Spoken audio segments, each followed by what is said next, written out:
The flower，the flower 就係講個樹入邊嘅 meditation， 可唔可以幫我閂門啊？唔該。冥想嘅咯噃，100%瑜伽入邊呢個書佢講到話冥想呢個層次或者呢個階段啊。睇完之後有咩問題咧？大家定係都係好清楚咧？今日冇問題。未去到嗰個境界㗎啦，都係隨意而安啦。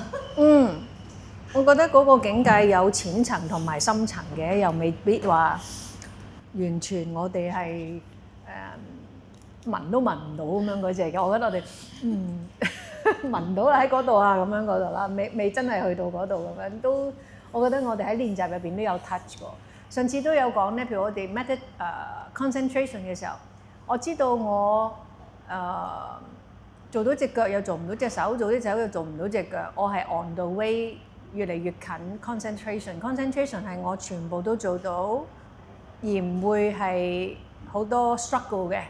等我個狀態就好 concentrate 啦。喺個 asana 去睇，咁 meditation，Guruji 都有講過，就係話個皮膚 as 一個organ of perception。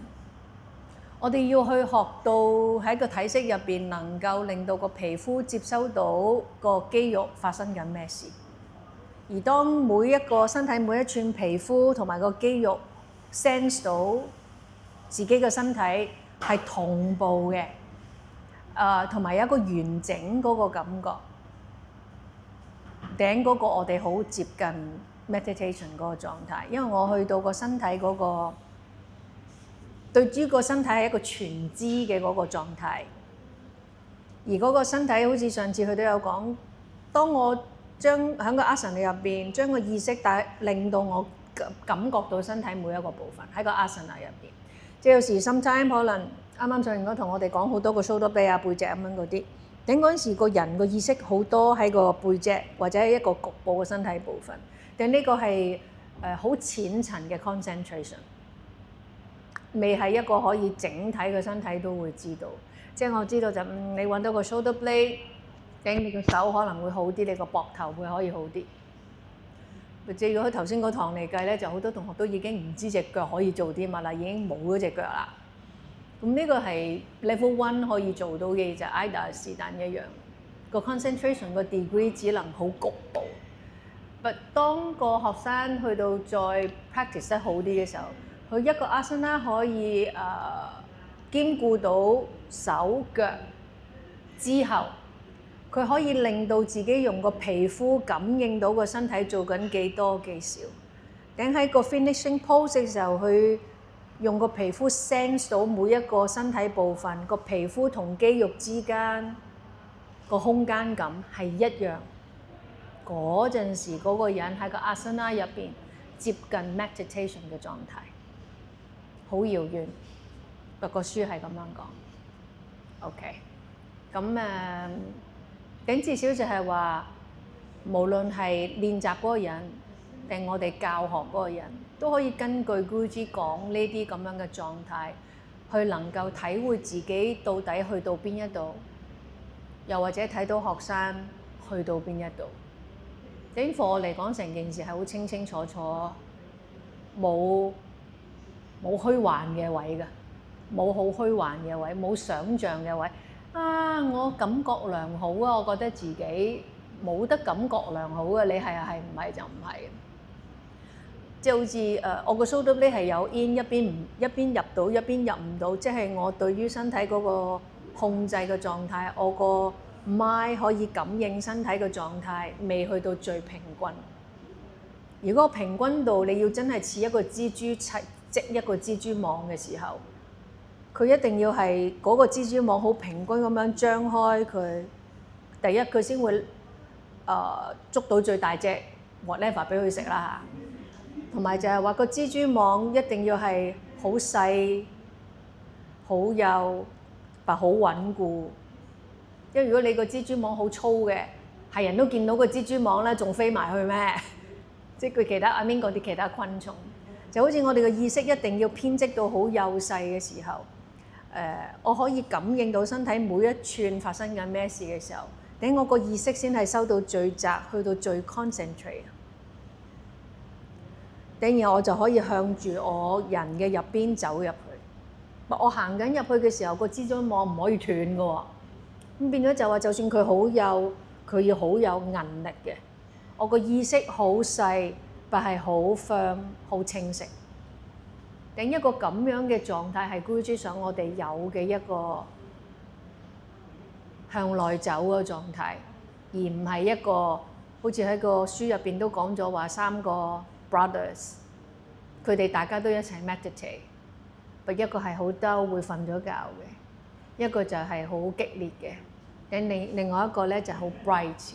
咁 Guruji 就梗係我哋想我哋係一個好 bright 嘅嗰個狀態，好有意識嘅嗰個狀態。就唔係話我即 meditate 完之後，然後我去咗一個好瞓着咗嗰個狀態，我對周邊嘅嘢冇咗意識。咁變咗就係話 meditation 其實都有唔同嘅狀態咯。咁你 as 一個 practitioner， 你想自己係進入一個點樣嘅狀態，而唔係邊一個狀態先係令到你有最大嘅覺醒啊？因為其實你 spiritual understanding 最尾就係你好想知道 who am I， 係一個唔係氹或者好 blur 啊，都係好 feel 到係啊，但都唔知係唔係個狀態。咁一個清晰好明確嘅狀態 of 呢一個問題嘅答案 ，who am I， 好清晰嘅。係啦，你想追求一個點樣形式嘅答案，係啦，好個人嘅，我自己覺得。咁我會鼓勵，譬如好似你已經練咗一段所謂長時間嘅學生，要多啲花個 effort， 俾個精力去明白。Guruji 講成日都話個皮膚去感應個身體 ，How can I do it？ 點做到啊？點解要咁做咧？我幾時喺個練習入邊？我真係用個皮膚去感應自己個身體，就唔係純粹我個腦袋覺得自己感覺良好。我咬到幾多度啦？我上次咬到咁多度，今次再咬多啲度數。咁嗰樣嘢係一個 physical 嘅，或者一個外表上嘅 achievement。但如果我已經做咗個動作，唔跌唔剩，都叫做好穩定嘅時候。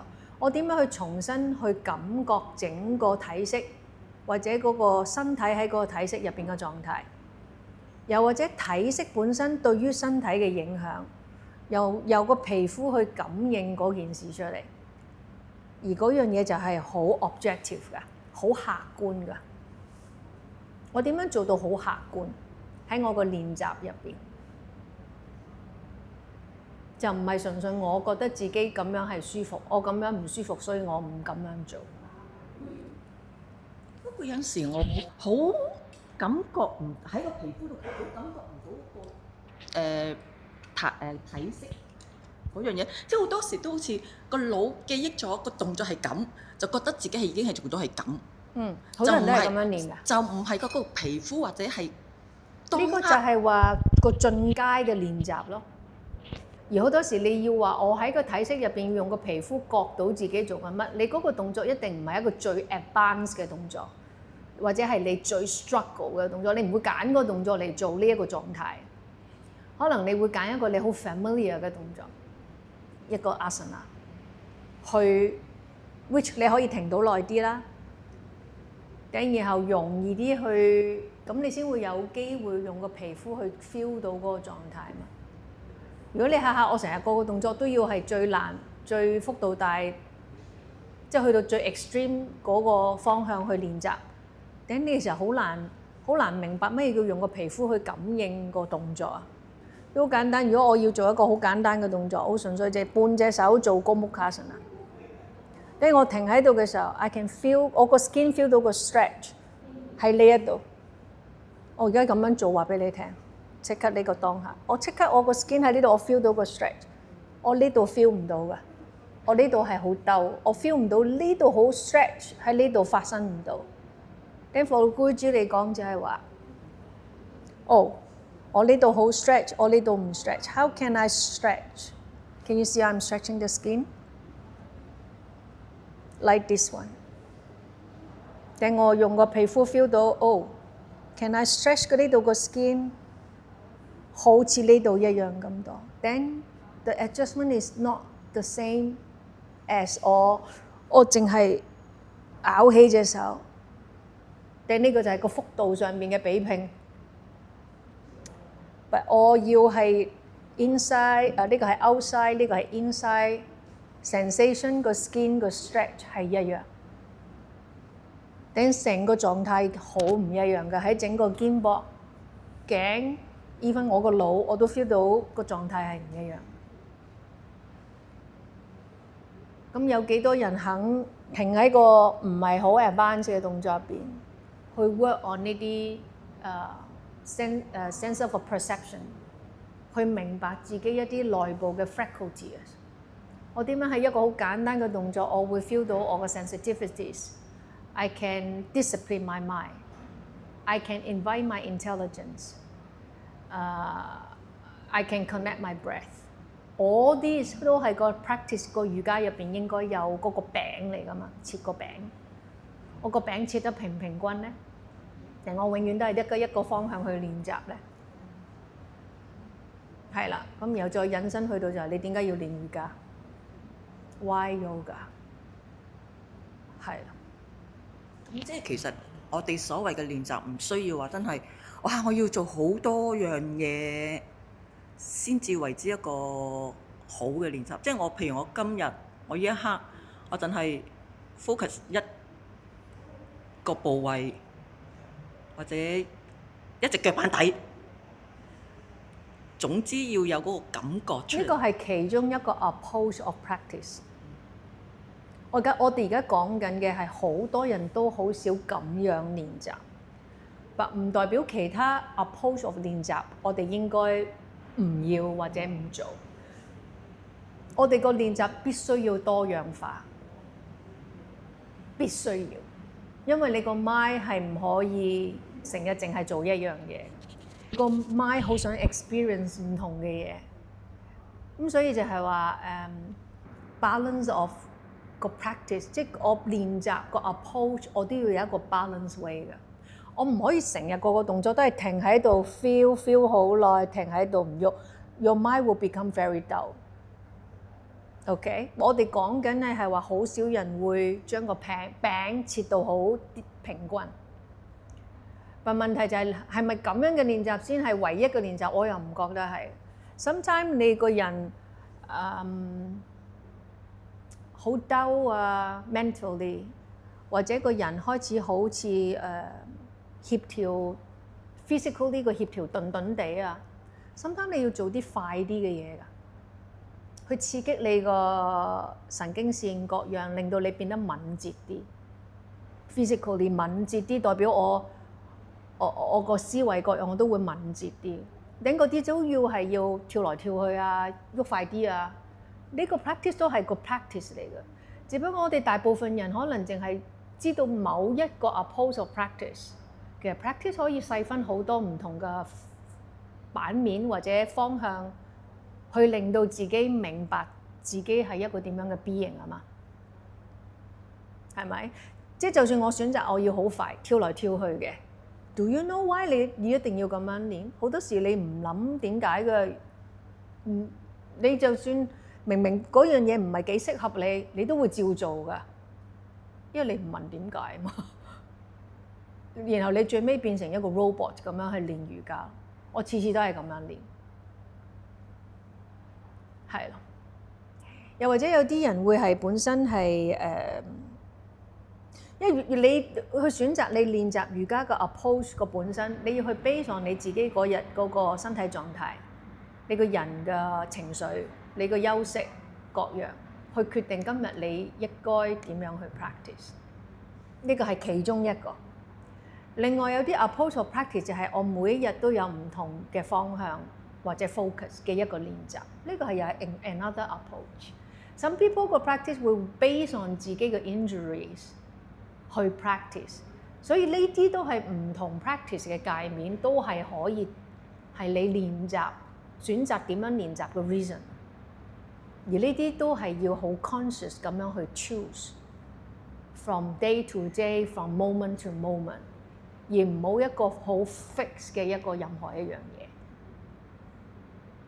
係啦，咁所以頭先你講話，我係咪有時練習淨係要 focus 個腳板底？呢個係其中一個 approach， 唔係終極嘅，因為我哋個 mind 要被 stretch。experience 唔同嘅嘢，就好似我哋頭先講話，如果最尾我要去進入 meditation 嘅狀態，其實我要將個身體 stretch 到最我個 stretch 我講緊個 stretch 唔係你哋一般人講嘅 stretch 嘅意思，即係我個 mind 要掂到身體最多唔同嘅部分，呢個係一個 stretch 嚟㗎嚇。stretch 唔係喺度伸展個肌肉，係你個 mind 要 stretch 去到個指尖 ，feel 得到嘅一個 stretch。等個 mind 可以接觸身體越多身體部分，我喺 meditation 嗰個全知嘅狀態越有可能。係啦，如果唔係好快你就會either你坐一坐下你係腰骨痛啦，坐一坐下你個人跌咗落嚟啦，或者開始想瞓啦。逢親呢啲狀態就係講緊你個人對於身體嗰個意識開始唔夠完整啊。唔夠完整，所以你好快就然後你起埋隻眼你就瞓咗，或者你坐耐咗唔夠5分鐘，然後你哇我條腰骨唔掂啊，係啦，咁全部呢啲都應該用個 asana 去 deal with 個身體個狀態 ，prepare 個 mind for 其他個 stages。再 wrap up Guruji 大部分時間都係講呢啲8分之瑜伽嘅狀態。係可以一次過發生嘅，就唔係要分階段發生。係啦，呢個又係大家要去咀嚼嘅一樣嘢。即係咪話我係三角式唔可以練 pranayama？呢個係好 questionable 㗎，因為喺瑜伽經入邊，你淨係要揾一個舒適嘅 asana 啊嘛。What if 你喺三角式入邊好舒適？可以去到，然後你可以維持一段好長嘅時間，因為喺瑜伽經入邊冇講話你一定要喺邊一個 asana， 佢冇話你一定只可以做 sukhasana 喺 pranayama， 所以就係話呢個係 questionable 嘅一個 approach， 係咪我唔可以喺其他 asana 入邊做 pranayama？但係喺其他個體式做翻啊，咁其實你個體式你要你係要啱。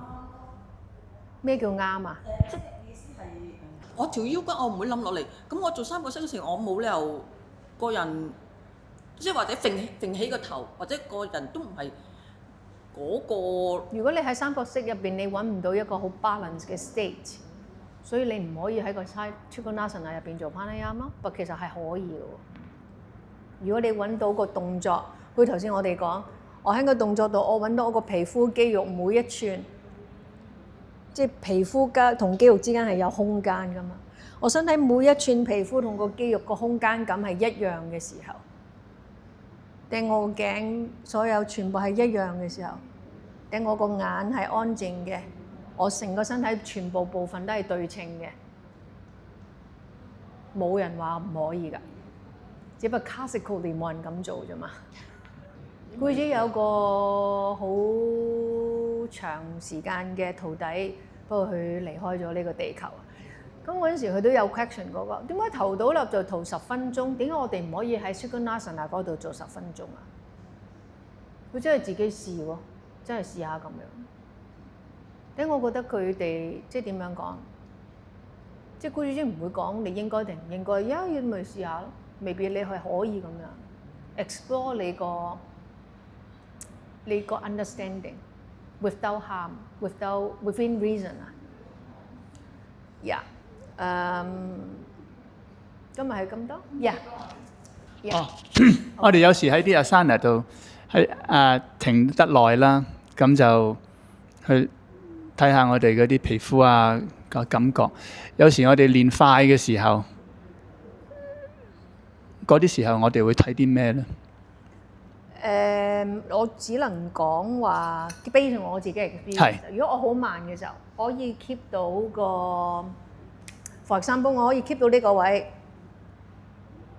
個 position 好清楚嘅。咁我會喺快嘅時候都要求自己全部快嘅動作，我呢個位都唔會喐咯。我每一快完我就會，我冇咗個 quality 咧，